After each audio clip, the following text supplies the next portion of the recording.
Nix Not Nothing. Once upon a time there lived a king and a queen who didn't differ much from all the other kings and queens who have lived since time began. But they had no children, and this made them very sad indeed.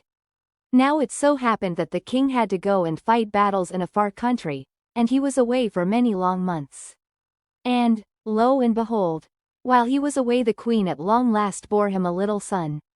As you may imagine, she was fair delighted, and thought how pleased the king would be when he came home and found that his dearest wish had been fulfilled. And all the courtiers were fine and pleased too, and set about at once to arrange a grand festival for the naming of the little prince. But the queen said, "No, the child shall have no name till his father gives it to him. Till then we will call him Nix Naught Nothing, because his father knows nothing about him." So little Prince Nix Naught Nothing grew into a strong, hearty little lad, for his father did not come back for a long time, and did not even know that he had a son. But at long last he turned his face homewards. Now, on the way, he came to a big rushing river which neither he nor his army could cross, for it was flood time and the water was full of dangerous whirlpools, where nixies and water wraiths lived, always ready to drown men. So they were stopped, until a huge giant appeared, who could take the river, whirlpool and all, in his stride. And he said kindly, "I'll carry you all over, if you like." Now, though the giant smiled and was very polite, the king knew enough of the ways of giants to think it wiser to have a hard and fast bargain. So he said, quite curt, "What's your pay?" "Pay?" echoed the giant, with a grin. "What do you take me for?" "Give me Nix Naught Nothing, and I'll do the job with a glad heart." Now the king felt just a trifle ashamed at the giant's generosity, so he said, "Certainly, certainly. I'll give you Nix Naught Nothing and my thanks into the bargain." So the giant carried them safely over the stream and past the whirlpools, and the king hastened homewards. If he was glad to see his dear wife, the queen, you may imagine how he felt when she showed him his young son, tall and strong for his age. "And what's your name, young sir?" he asked of the child fast clasped in his arms. "Nix Naught Nothing," answered the boy. "That's what they call me till my father gives me a name." Well, the king nearly dropped the child, he was so horrified. "What have I done?" he cried. "I promised to give Nix Naught Nothing to the giant who carried us over the whirlpools where the nixies and water wraiths live." At this the queen wept and wailed, but being a clever woman she thought out a plan whereby to save her son.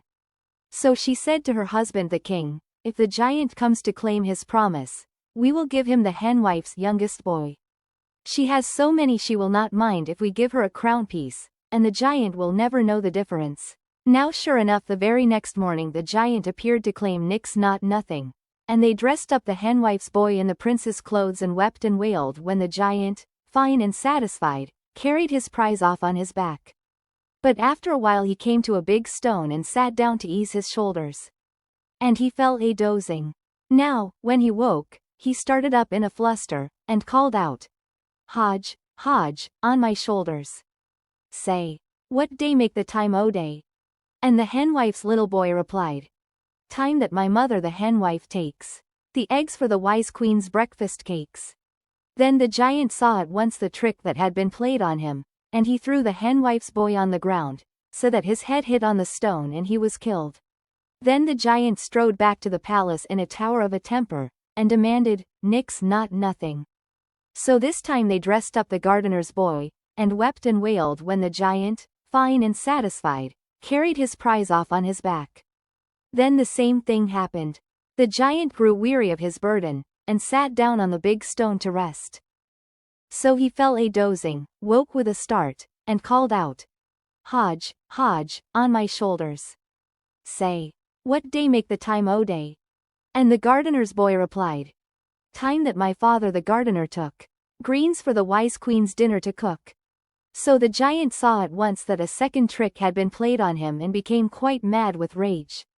He flung the boy from him so that he was killed, and then strode back to the palace, where he cried with fury, "Give me what you promised to give, Nix Naught Nothing, or I will destroy you all, root and branch." So then they saw they must give up the dear little prince, and this time they really wept and wailed as the giant carried off the boy on his back.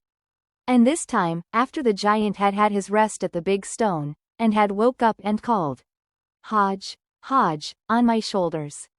Say, what day make the time o' day? The little prince replied, Time for the king my father to call, let supper be served in the banqueting hall. Then the giant laughed with glee and rubbed his hands saying, I've got the right one at last. So he took Nix Naught Nothing to his own house under the whirlpools, for the giant was really a great magician who could take any form he chose. And the reason he wanted a little prince so badly was that he had lost his wife, and had only one little daughter who needed a playmate sorely. So Nix Naught Nothing and the magician's daughter grew up together, and every year made them fonder and fonder of each other, until she promised to marry him. Now the magician had no notion that his daughter should marry just an ordinary human prince, the like of whom he had eaten 1,000 times, so he sought some way in which he could quietly get rid of Nix Naught Nothing.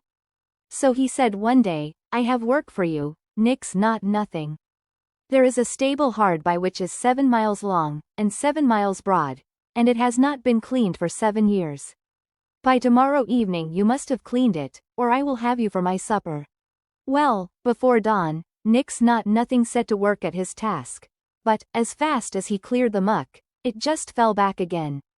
So by breakfast time he was in a terrible sweat, yet not one whit nearer the end of his job was he. Now the magician's daughter, coming to bring him his breakfast, found him so distraught and distracted that he could scarce speak to her. We'll soon set that to rights, she said. So she just clapped her hands and called, Beasts and birds o' each degree, clean me this stable for love o' me. And, lo and behold, in a minute the beasts of the fields came trooping, and the sky was just dark with the wings of birds, and they carried away the muck, and the stable was clean as a new pin before the evening. Now when the magician saw this, he grew hot and angry, and he guessed it was his daughter's magic that had wrought the miracle. So he said, Shame on the wit that helped you, but I have a harder job for you tomorrow. Yonder is a lake 7 miles long, 7 miles broad, and 7 miles deep. Drain it by nightfall, so that not one drop remains, or, of a certainty, I eat you for supper. So once again Nix Naught Nothing rose before dawn, and began his task, but though he bailed out the water without ceasing, it ever ran back, so that though he sweated and labored, by breakfast time he was no nearer the end of his job. But when the magician's daughter came with his breakfast she only laughed and said, I'll soon mend that. Then she clapped her hands and called, Oh, all ye fish of river and sea, drink me this water for love of me. And, lo and behold, the lake was thick with fishes. And they drank and drank, till not one drop remained. Now when the magician returned in the morning and saw this he was as angry. And he knew it was his daughter's magic, so he said, Double shame on the wit that helped you. Yet it betters you not, for I will give you a yet harder task than the last. If you do that, you may have my daughter. See you, yonder is a tree, 7 miles high, and no branch to it till the top, and there on the fork is a nest with some eggs in it.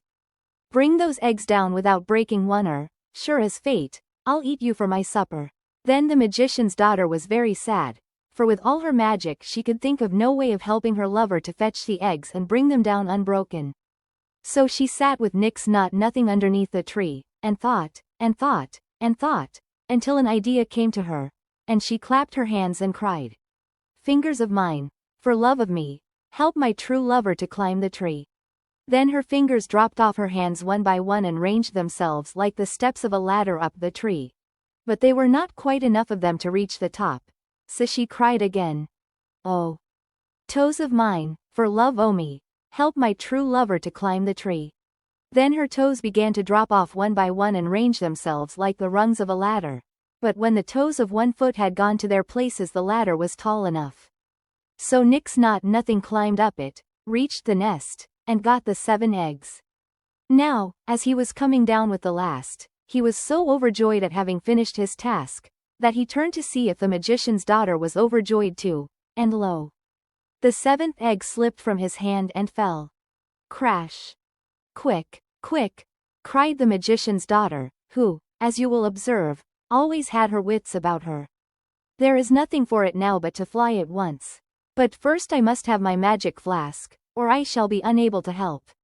It is in my room and the door is locked. Put your fingers, since I have none, in my pocket. Take the key, unlock the door, get the flask, and follow me fast. I shall go slower than you, for I have no toes on one foot. So Nix Naught Nothing did as he was bid, and soon caught up the magician's daughter. But alas, they could not run very fast, so ere long the magician, who had once again taken a giant's form in order to have a long stride, could be seen behind them. Nearer and nearer he came until he was just going to seize Nix Naught Nothing, when the magician's daughter cried, "Put your fingers, since I have none, into my hair, take my comb and throw it down." So Nix Naught Nothing did as he was bid, and, lo and behold, out of every one of the comb prongs there sprang up a prickly briar, which grew so fast that the magician found himself in the middle of a thorn hedge. You may guess how angry and scratched he was before he tore his way out. So Nix Naught Nothing and his sweetheart had time for a good start, but the magician's daughter could not run fast because she had lost her toes on one foot. Therefore the magician in giant form soon caught them up, and he was just about to grip Nix Naught Nothing when the magician's daughter cried, "Put your fingers, since I have none, to my breast. Take out my veil dagger and throw it down." So he did as he was bid, and in a moment the dagger had grown to thousands and thousands of sharp razors, criss-cross on the ground, and the magician giant was howling with pain as he trod among them. You may guess how he danced and stumbled and how long it took for him to pick his way through as if he were walking on eggs. So Nix Naught Nothing and his sweetheart were nearly out of sight ere the giant could start again, yet it wasn't long before he was like to catch them up, for the magician's daughter, you see, could not run fast because she had lost her toes on one foot.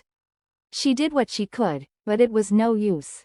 So just as the giant was reaching out a hand to lay hold of Nix Naught Nothing, she cried breathlessly, "There's nothing left but the magic flask. Take it out and sprinkle some of what it holds on the ground." And Nix Naught Nothing did as he was bid, but in his hurry he nearly emptied the flask altogether, and so the big wave of water which instantly welled up, swept him off his feet, and would have carried him away, had not the magician's daughter's loosened veil caught him and held him fast. But the wave grew, and grew, and grew behind them, until it reached the giant's waist. Then it grew and grew until it reached his shoulders, and it grew and grew until it swept over his head. A great big sea wave full of little fishes and crabs and sea snails and all sorts of strange creatures. So that was the last of the magician giant. But the poor little magician's daughter was so weary that, after a time she couldn't move a step further, and she said to her lover, "Yonder are lights burning. Go and see if you can find a night's lodging. I will climb this tree by the pool where I shall be safe, and by the time you return I shall be rested." Now, by chance, it happened that the lights they saw were the lights of the castle where Nix Naught Nothing's father and mother, the king and queen, lived, though of course, he did not know this. So, as he walked towards the castle, he came upon the henwife's cottage and asked for a night's lodging. "Who are you?" asked the henwife suspiciously. "I am Nix Naught Nothing," replied the young man. Now the henwife still grieved over her boy who had been killed, so she instantly resolved to be revenged. "I cannot give you a night's lodging," she said, "but you shall have a drink of milk, for you look weary. Then you can go on to the castle and beg for a bed there."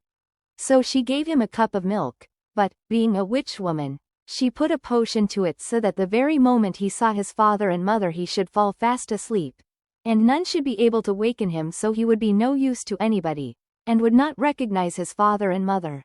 Now the king and queen had never ceased grieving for their lost son. They were always very kind to wandering young men, and when they heard that one was begging a night's lodging, they went down to the hall to see him. And lo, the moment Nix Naught Nothing caught sight of his father and mother, there he was on the floor fast asleep, and none could waken him. He did not recognize his father and mother, nor they did not recognize him.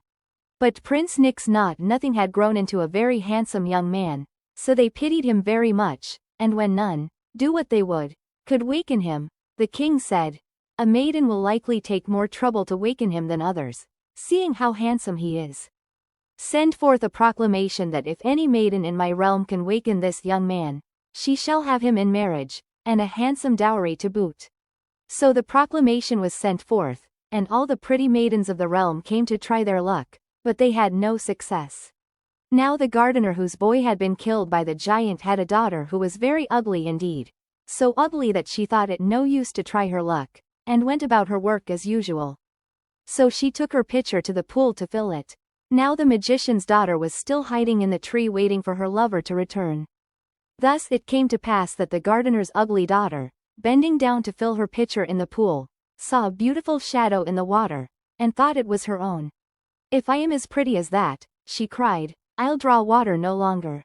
So she threw down her pitcher, and went straight to the castle to see if she hadn't a chance of the handsome stranger and the handsome dowry.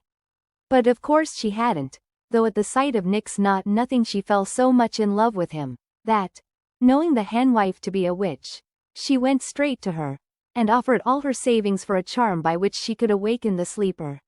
Now when the henwife witch heard her tale, she thought it would be a rare revenge to marry the king and queen's long-lost son to a gardener's ugly daughter, so she straightway took the girl's savings and gave her a charm by which she could unspell the prince or spell him again at her pleasure. So away went the gardener's daughter to the castle, and sure enough, no sooner had she sung her charm, than Nix Naught Nothing awoke. "I am going to marry you, my charmer," she said coaxingly, but Nix Naught Nothing said he would prefer sleep. So she thought it wiser to put him to sleep again till the marriage feast was ready and she had got her fine clothes. So she spelled him asleep again. Now the gardener had, of course, to draw the water himself, since his daughter would not work. And he took the pitcher to the pool, and he also saw the magician's daughter's shadow in the water. But he did not think the face was his own, for, see you, he had a beard. Then he looked up and saw the lady in the tree. She, poor thing, was half dead with sorrow, and hunger, and fatigue, so, being a kind man, he took her to his house and gave her food. And he told her that that very day his daughter was to marry a handsome young stranger at the castle, and to get a handsome dowry to boot from the king and queen, in memory of their son, Nix Naught Nothing, who had been carried off by a giant when he was a little boy. Then the magician's daughter felt sure that something had happened to her lover, so she went to the castle, and there she found him fast asleep in a chair. But she could not waken him, for, see you, her magic had gone from her with the magic flask which Nix Naught Nothing had emptied. So, though she put her fingerless hands on his and wept and sang, "I cleaned the stable for love o' thee, I laved the lake and I clomb the tree, wilt thou not waken for love o' me?" He never stirred nor woke. Now one of the old servants there, seeing how she wept, took pity on her and said, "She that is to marry the young man will be back ere long, and unspell him for the wedding. Hide yourself and listen to her charm." So the magician's daughter hid herself, and, by and by, in comes the gardener's daughter in her fine wedding dress, and begins to sing her charm.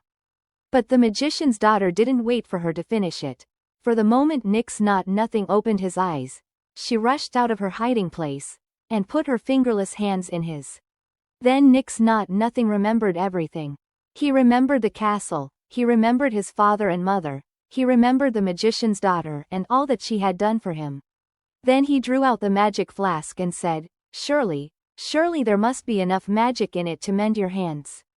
And there was. There were just 14 drops left, 10 for the fingers and 4 for the toes, but there was not one for the little toe, so it could not be brought back. Of course, after that there was great rejoicing, and Prince Nix Naught Nothing and the magician's daughter were married and lived happy ever after, even though she only had 4 toes on one foot. As for the henwife witch, she was burnt, and so the gardener's daughter got back her earnings, but she was not happy, because her shadow in the water was ugly again.